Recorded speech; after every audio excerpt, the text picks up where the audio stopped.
रात के अंधेरे में यह खबर जंगल की आग की तरह नजदीक दूर के देहातों में फैल गई थी कि रियासत शाह को नत्थू खान के बेटे ने मार डाला है। फजल शाह के लिए यह बड़ी आइडियल सिचुएशन थी। सब कुछ इसकी मर्जी के ऐन मुताबिक हुआ था। उसने टसवे बहाते हुए पुलिस को खुद पर टूटने वाले जुल्म की कहानी सुनाई और हमलावरों में हनीफ खान, आलमदाद और सरदार मुरीद और नामालूम लोगों के नाम लिखवा दिए। उसने पुलिस को बताया कि इन तीनों को इसने शनाख्त कर लिया था, जबकि बाकी लोगों को वो शनाख्त नहीं कर सका। वजह कत्ल उसने सियासी दुश्मनी बताई और अपनी रिपोर्ट में लिखाया। और सरदार रशीद ने सियासी मैदान में अपनी नाकामी का यकीन होने पर मकतूल नत्थू खान के बेटे हनीफ खान को गुमराह करके उन पर हमला करवाया है। इस हमले की कमान इसका भाई सरदार मुरीद कर रहा था, जिसके साथ आलमदाद और हनीफ खान मौजूद थे। फजल शाह ने अपनी दानिश्त में ऐसी FIR दर्ज करवा दी थी कि अब सरदार मुरीद और आलमदाद की जमानत का कोई चांस बाकी नहीं बचा था। उसने रियासत शाह की बली यूं ही नहीं दी थी। इस बली के इवज़ वो बैक वक्त कई फ़वाइद हासिल करने जा रहा था। उसे न सिर्फ अगले इलेक्शन में कामयाबी हासिल करनी थी, बल्कि यूनियन कौंसिल पर भी कब्जा करना था। उसने अपनी दानिश्त में रियासत शाह का झटका करके सरदार रशीद को चारों शाने चित कर दिया था। ले बच्चा, तू बन जा चेयरमैन यूनियन कौंसिल का, इसने दांत पीसते हुए आलमदाद को दिल ही दिल में गालियां दी। रातों रात वहाँ शाहपुर और गिरदोनवा के सैकड़ों लोग जमा हो चुके थे। उन्होंने लाशें उठाई और सरदारों और हनीफ खान को लान तान करते शाहपुर ले आए, जहाँ किसी मुमकिन तसादुम के पेश नज़र पुलिस ने हंगामी चौकी बना दी थी। रियासत शाह की खसूसी हैसियत के पेश नज़र SP खुद फजल शाह से मिलने आया था। इसने फजल शाह से दरख्वास्त की थी कि तीनों लाशें पोस्टमार्टम के लिए पुलिस के हवाले की जाएं, ताकि मामूल की कार्रवाई पूरी हो सके। लेकिन गम और गुस्से से निढाल फजल शाह ने अपने भाई की लाश के मजीद चीर फाड़ की इजाज़त देने से इनकार कर दिया था। बड़ी मिन्नत समाजत के बाद पुलिस अफसरान ने तीनों लाशें इस वादे पर हासिल की थी कि वो शाम होने से पहले उन्हें वापस लौटा देंगे, ताकि लाशों को दफन किया जा सके। पोस्टमार्टम करने वाले डॉक्टरों ने फजल शाह के अहकामात के मुताबिक रिपोर्ट तैयार करके पुलिस को दे दी थी। शाम ढले हज़ारों सोगवारों की मौजूदगी में उसने लाशें दफन करवा दी। रियासत शाह को शहीद जमहूरियत का खिताब मिला था, क्योंकि इसने इलाके के गरीब अवाम की फलाह व बहबूद के लिए इलेक्शन लड़ना था और इलाके के सरदारों को ये कबूल नहीं था कि यहाँ के अवाम को फलते फूलते देख लें। फजल शाह ने अपने भाई की मैयत के सिराने खड़े होकर ऐलान किया था कि वो अपने शहीद भाई की कुर्बानी रायगा नहीं जाने देगा और इसके अज़ाइम पूरे किए जाएंगे। उसने अपने भाई की लाश के सिराने ही अपने भाई की जगह इलेक्शन लड़ने का ऐलान कर दिया था और सोगवारों से कहा था कि अब रियासत शाह शहीद की रूह को तभी इत्मीनान हासिल होगा जब इसका भाई असम्बली में पहुंचकर इसके मिशन को मुकम्मल करेगा। फजल शाह की जज्बाती तकरीर ने माहौल को खासा गरमा दिया था। मजमे ने फजल शाह जिंदाबाद के नारों से आसमान सर पर उठा रखा था।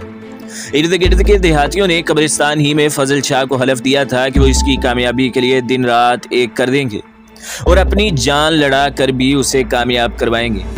यही फजल शाह चाहता था। उसने एक तीर से कई शिकार खेल लिए थे। वो बड़ा घाघ शिकारी था। अब सब कुछ इसका था। इसने सरदारों के लिए कुछ बाकी नहीं छोड़ा था। कुदरत ने जैसे खुद ही उसके रास्ते की सारी रुकावटें दूर कर दी थी। जनाजे से वापसी पर इसने अपने गांव ही में प्रेस कॉन्फ्रेंस का एहतमाम कर रखा था। भरपूर बनाने के लिए इसके गिर्द के शहर से अखबार नवीसों को गाड़ियों पर बिठाकर उनकी जेबें गर्म कर लाए थे। इन अखबार नवीसों के सामने सदमे से निढाल फजल शाह ने अपने भाई के कातिलों के नाम दोहराए और ये शक भी जाहिर किया कि मौजूदा आला पुलिस हुक्काम से सरदारों की रिश्तेदारी के सबब उससे खदशा है कि ये लोग इंसाफ के तकाजे पूरे नहीं होने देंगे। उसने फौरी तौर पर DIG के तबादले का मुतालबा किया था और किसी गैर जानिबदार पुलिस ऑफिसर के जरिए तफ्तीश करने की दरख्वास्त की थी। सोगवारों का तांता बंधा था और हर आने वाला लम्हा फजल शाह की पोजीशन मजबूत कर रहा था। सरदार रशीद ने अपनी दानिश में बड़ा कामयाब दाव खेला था। इस सारे खेल के पीछे हवालदार आलमदाद का शैतानी जहन कार फरमा था। अभी तक इसने बड़ी कामयाबी से अपने मोहरे एक एक करके आगे बढ़ाए थे। उसने ऐसे हालात पैदा कर दिए थे कि रियासत शाह के लिए नत्थू खान का कत्ल नागजीर हो जाता और अब हनीफ खान को उनके सिरों पर लटकती तलवार बनाकर जहां सरदार रशीद के लिए MPA की सीट हासिल कर ली थी, वहां अपने लिए यूनियन कौंसिल की चेयरमैनी भी पक्की कर ली थी। अब बज़ाहिर उसके रास्ते की कोई रुकावट बाकी नहीं रही थी। वो जब चाहता रियासत शाह और सरदार रशीद मिलकर हनीफ खान को भी इसके बाप के पीछे रवाना कर देते। जिसके बाद रावी इसकी किस्मत में चैन ही चैन लिख देता है। लेकिन यहाँ जो कुछ हो गया था इसका तो कभी आलमदाद या सरदार रशीद को गुमान भी नहीं गुजरा था। वो लोग तो रियासत शाह और फजल शाह से मुआहदा करके अपनी दानिश में अपनी सीटें पक्की करके आ रहे थे कि अचानक ये बला उनके सिरों पर आन पड़ी। पुलिस के 2 ट्रकों ने उनकी जिंदगियों में पहली मर्तबा पुलवाल को घेरे में लिया था और पुलिस फोर्स को, जिसकी कमान एक डीएसपी कर रहा था, आईजी साहब ने खसूसी अहकामात के साथ पुलवाल की तरफ रवाना किया था। पुलिस के जवानों ने चंद मिनट ही में सारे गांव का मुहासरा कर लिया। सरदार रशीद ने यही समझा कि शायद सरहदी इलाका होने के सबब यहाँ दहशतगर्दों की मौजूदगी का खतरा पैदा हो गया हो। यही सोचते हुए वो अपने भाई सरदार मुरीद के साथ अपनी हवेली से निकलकर पुलिस की तरफ जा रहा था। उन्हें चंद गज दूर ही से डीएसपी अपनी तरफ आता दिखाई दिया। क्या बात है, खैरियत है तुम लोग? आप सरदार रशीद साहब हैं? डीएसपी ने, जिसके साथ पुलिस के 10 मुसल्ले जवान मौजूद थे, इसके बाद काटते हुए कहा, हाँ मैं ही सरदार रशीद हूँ और ये मेरे भाई सरदार मुरीद और गांव के मुअज़्ज़ज़ीन। उसने बड़ी अकड़ से गर्दन फुलाते हुए अपने भाई और अपने साथियों का तारुफ करवाया। डीएसपी ने अपने जवानों को सरदार मुरीद को हथकड़ी लगाने का हुक्म दिया तो सरदार रशीद का दिमाग गुस्से से फटने को आ गया। तुम्हारा दिमाग खराब है क्या? जानते हो तुम कहाँ खड़े हो? सरदार रशीद ने चीखते हुए गुस्से से कहा। सरदार साहब, मेरी दरख्वास्त होगी कि अपनी ज़बान को लगाम दीजिए। शायद मेरे साथी इस लहजे में बात सुनने के आदी न रहे हों। मेरे पास सरदार मुरीद की गिरफ्तारी के वारंट हैं। मैं उन्हें रियासत शाह के कत्ल के इल्ज़ाम में गिरफ्तार कर रहा हूँ। आपसे ताउन की उम्मीद रखता हूँ। बराहे मेहरबानी हमारे काम में मुदाखलत न कीजिए। डीएसपी का लहजा बता रहा था कि अगर सरदार रशीद ने इसके बाद अपने मुंह से एक भी लफ्ज़ निकाला तो वो इसके मुंह पर थप्पड़ रसीद कर देगा। इस दरमियान इसके मातहतों ने हक्के बक्के सरदार मुरीद को हथकड़ी लगा ली थी। जनाब आलमदाद ये है सरदारों के टुकड़ों पर पलने वाले मकामी थानेदार ने, जो इस खसूसी पुलिस फोर्स की कमांड के लिए आया था, इनके साथ आया था। गांव के मुअज़्ज़ज़ीन में से हवालदार आलमदाद को पहचानते हुए इसकी तरफ इशारा किया। गिरफ्तार कर लो इसे भी, डीएसपी ने अपने जवानों को हुक्म दिया। दूसरे ही लम्हे उन्होंने आलमदाद को, जिसने आज ही से खुद को यूनियन कौंसिल का अगला चेयरमैन समझना शुरू कर दिया था, हथकड़ी लगा ली। थोड़ी देर के बाद गुस्से और सदमे से बेहाल सरदार रशीद और इसके साथियों को चिढ़ाता हुआ पुलिस का ये काफिला फजल शाह के नामजद दोनों मुल्ज़िमों को धक्के देता अपने ट्रकों पर गिरफ्तार करके पुलिस लाइन की तरफ जा रहा था। फजल शाह, तूने अच्छा नहीं किया, मैं तुझे कुत्ते की मौत मार डालूंगा, सरदार रशीद ने दांत पीसते हुए कहा। इसके साथी बमुश्किल उसे सहारा देकर हवेली की तरफ ले जा रहे थे। दूसरी तरफ से अचानक फायरिंग रुकने की आवाज़ पर चुन्नी सबसे पहले अपने आप को महफूज पनाहगाह से बाहर निकाला था। उसने चीख कर हनीफ खान से कहा था कि शिकार भाग रहे हैं, क्योंकि वही इस पोजीशन में था कि उन्हें भागते हुए देखता। तल्लोक और हनीफ खान उसके मतवज्जा करने पर बाहर निकला तो शाम का मुलजिगा अंधेरा रात की तारीकी में तब्दील हो चुका था, लेकिन अभी भी सामने का मंजर कदरे साफ और नुमाया दिखाई देता था। हनीफ खान और इसके साथी बड़े चुकन्ने होकर फूंक फूंक कर कदम रखते उसकी जीप की तरफ बढ़ रहे थे। इस खच्चे के पेश नज़र के कहीं वो लोग नज़दीकी झाड़ियों में ताक लगाकर न छुपे हों। उन्होंने 3-4 ब्रेस्ट अपने दाएं बाएं झाड़ियों पर भी बरसा दिए थे। जीप के नज़दीक पहुंचने पर तीनों ने वक्फे वक्फे से दरख्तों की आड़ लेकर जीप पर गोले का छट्टा बरसाया था, इस यकीन के बाद कि अगर कोई वहां छुपा है तो अब तक उनकी गोलियों से मारा जा चुका होगा। तीनों एहतियात से कदम रखते हुए जीप की तरफ बढ़ रहे थे। जीप के नज़दीक पहुंचकर चुन्नी ने उन्हें वहीं रुकने का इशारा किया और खुद जीप का मोहतात होकर जायजा लेने लगा, लेकिन उनकी तो अक़वात के बरक्स इसमें सिर्फ एक लाश मौजूद थी। ये वही शख्स था जो उसकी तरफ से फायरिंग के आगाज ही में मारा गया था। तीनों ने अपने पास मौजूद टॉर्चेस निकाल ली थी और बड़े एहतियात से तरबियत याफ्ता फौजियों की तरह इस सिमत बढ़ रहे थे जिस तरफ से फजल शाह और उसके साथी फरार हुए थे। 5-6 मिनट की तगदो के बाद उन्हें रियासत शाह की लाश नजर आ गई। अब तक उन्होंने 3 लाशें शुमार कर ली थी। अचानक ही तरलोक चलता चलता रुक गया। वो होशियार चीते की तरह फिजा में कुछ सूंघ रहा था। ये सरहद के कीड़े थे, खतरे की बू वो दूर से सूंघने पर कुदरत रखते थे। हनीफे, निकल चल, पुलिस आ रही है, चुन्नी ने उसकी तरफ देखकर कहा। लेकिन फजल शाह कहाँ जाएगा वो बचकर, लेकिन अगर हम ही मारे गए तो वो बचा रहेगा। अभी चल शाबाश। तरलोक ने हनीफ खान का बाजू झटका देकर अपनी तरफ खींचा और तीनों दूसरे ही लम्हे नहर के किनारे किनारे भागने लगे। उन्होंने अपने फरार की राह का पहले ही से तय्युन कर लिया था और अब इस सिमत जा रहे थे। तीनों ने इसी रात सरहद अबूर कर ली थी और सुबह होने तक वो मुख्य सांसी के डेरे पर पहुंच गए थे। रियासत शाह की लाश अपनी आंखों से देखने के बाद हनीफ खान पर पड़ा मनोबोझ उतर गया था, लेकिन एक खलिश अभी तक बाकी थी। काश उसे फजल शाह की लाश भी नजर आ जाती। फिल वक्त उसे यहीं छुपकर वक्त गुजारना था। वो जानता था कि अगर फजल शाह जिंदा बच गया तो इसकी हालत जख्म खुर्दा सांप जैसी होगी और वो हनीफ खान को मारने के लिए कोई कसर बाकी नहीं छोड़ेगा। हनीफ खान के पास फजल शाह का मुकाबला करने के लिए सिर्फ जोर बाजू था, लेकिन उसके दुश्मन के पास कानूनी और गुंडागर्दी दोनों बड़े मजबूत हथियार मौजूद थे। ये बात हनीफ खान समझता था कि उसकी माँ या किसी और रिश्तेदार को तंग करने की हिम्मत फजल शाह में नहीं है। इस सूरत में उसकी बरादरी के लोग फजल शाह का जीना दोभर कर सकते हैं। इंस्पेक्टर सीताराम 1 साल का कश्त काट कर इस इलाके में वापस आया था। उसके लिए किसी और थाने में तब्दीली कोई सजा नहीं थी। वो तो जिस थाने में भी जाता उसके वारे न्यारे थे। हर जगह वो अपनी मर्जी और धौंस धांधली कर सकता था, लेकिन पगटाने जैसी मौज नहीं और नहीं मिल सकती थी। इसकी एक वजह इस थाने की हद में आने वाले 15-20 देहात थे, जिनमें से हर एक में 2-3 स्मगलर रहते थे। सरहदी इलाका होने के सबब इन लोगों का आना जाना आर पार लगा रहता था और इंस्पेक्टर सीताराम की मौज लगी रहती थी। वो शहर के किसी थाने में जो आसान हफ्ते में एक जायद मर्तबा तलाश कर पाता था, यहाँ आए रोज ऐसी असामियाँ हाथ लगती रहती थी। 2-3 देहातों में उसे इतना महाना मिल जाता था जितने पैसे वो 1 साल में भी किसी दूसरे थाने में नहीं कमा सकता था। इसकी 6 बेटियां और 4 बेटे थे और इन सब को देखकर कोई ये नहीं समझ सकता था कि ये किसी परमान नस्तरी यानी सदर की औलाद हैं या एक पुलिस इंस्पेक्टर के सपूत और सपूतियां हैं। उनके लक्षण ऐसे बिगड़े हुए थे कि अगर सीताराम के पास ये हराम की कमाई ना होती तो उनमें से आधे अब तक खुदकुशी कर चुके होते। उसने कमाल होशियारी से पंजाब के 2-3 शहरों में अपनी अच्छी खासी जायदाद बना ली थी और अपनी 3 बेटियां अब तक बड़े अच्छे तरीके से ब्याह चुका था। उसे जिंदगी में एक ही कलक था कि नत्थू खान कभी उसके हाथ न लगा। यही गुस्सा इसे मुख्य सांसी पर भी था। 1 साल पहले भी 2 मरतबा नत्थू खान उसके हाथ से निकल गया था और इसके बाद इस जुर्म की पादाश में उसको लाइन हाजिर होना पड़ा था।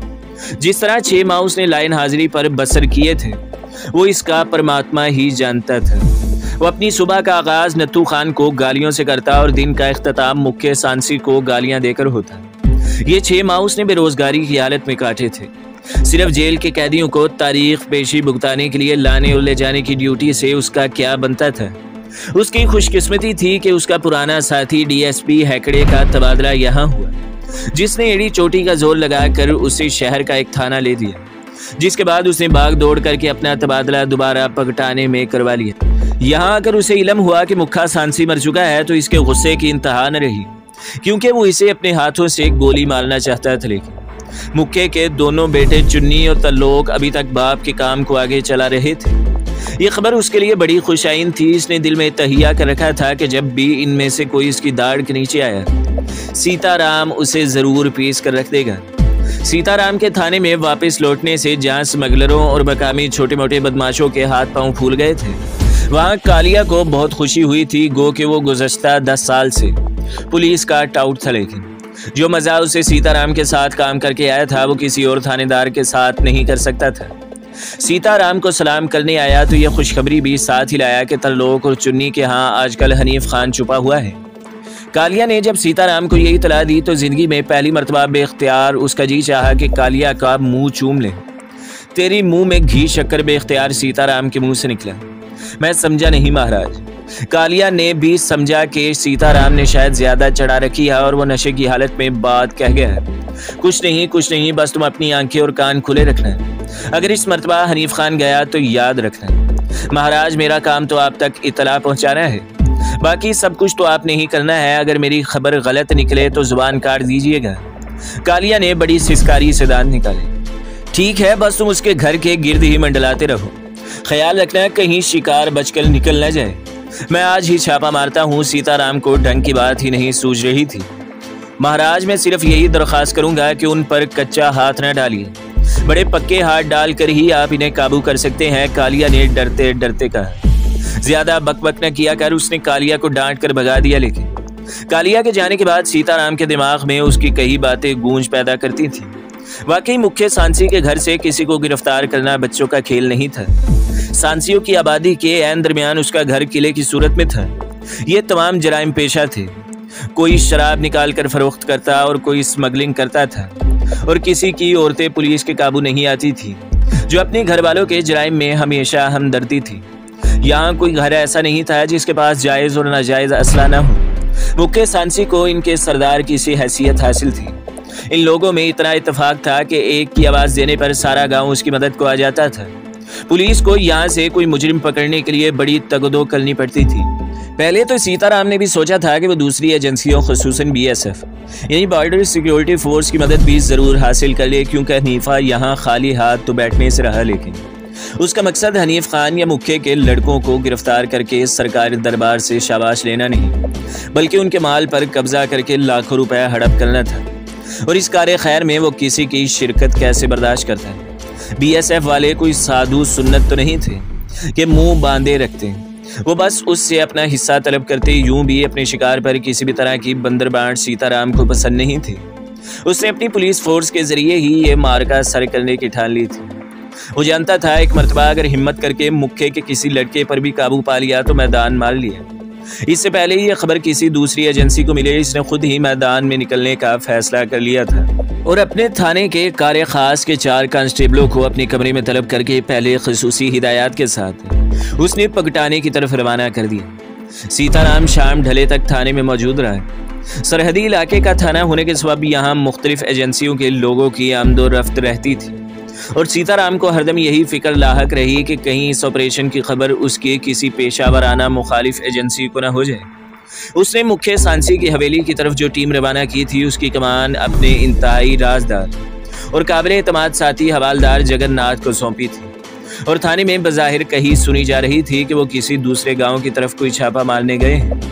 इस खसूसी मुहिम पर रवानगी का इंदराज उसने शाम ढलने के बाद सरकारी रजिस्टर पर किया और अपने ड्राइवर को जीप निकाल कर पगटाने की तरफ चलने का हुक्म दिया। गांव के बाहर ही उसे जगन्नाथ दिखाई दिया, जिसने दूर ही से हाथ हिलाकर सब अच्छे की रिपोर्ट कर दी थी।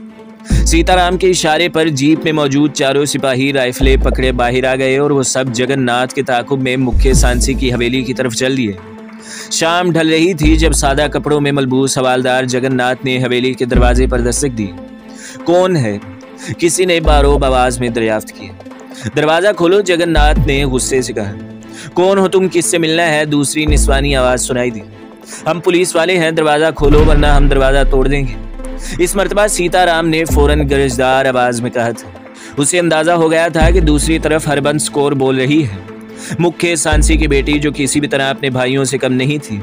हरबंस कौर ने पुलिस का शक पड़ते ही तरलोक को इशारा कर दिया था, जिसने बिजली की फुर्ती से हनीफ खान को बाजू से पकड़कर अपनी तरफ खींचा और हवेली की छत की तरफ भाग गया।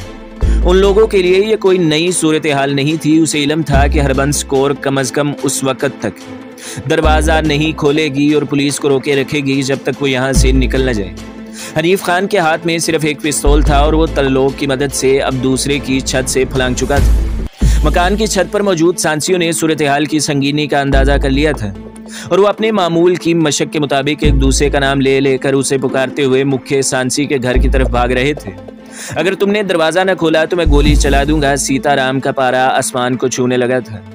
उसने अंदाजा कर लिया कि हरबंस कौर उन्हें रोककर मुलजिमों को भागने का मौका दे रही है और इसके पास इतनी पुलिस फोर्स नहीं थी कि सारे गांव को घेरे में ले सके। उसने तो अपने थाने ही के 10 जवान तैयार किए थे। तुम गोली चलाओ या तोप चलाओ, जब तक नंबरदार नहीं आएगा मैं दरवाजा नहीं खोलूंगी।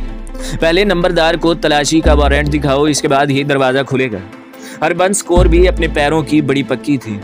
तोड़ दो दरवाजा, इसने गुस्से से घूरते हुए अपने जवानों को हुक्म दिया, जिन्होंने लकड़ी के मजबूत दरवाजों पर राइफलों के बट बेवकूफों की तरह मारने शुरू कर दिए।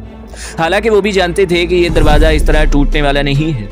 अभी उन्हें तबाह आजमाई करते बमुश्किल 2 मिनट ही गुजरे थे जब उन्होंने सांचियों को अपनी तरफ आते देखा। क्या बात है थानेदार साहब, क्या हुआ? या आप क्या जुल्म कर रहे हैं? नंबरदार मुखिया ने सीताराम से बज़ाहिर बड़ी मुल्तजी लहजे में पूछा। दरवाजा खुलवाओ, अंदर स्मगलर मौजूद हैं। सीताराम ने मुखिया को खा जाने वाली नजरों से घूरते हुए कहा। लेकिन यह क्या तरीका है दरवाजा खुलवाने का? आपको चाहिए था हमें बुलवाएं।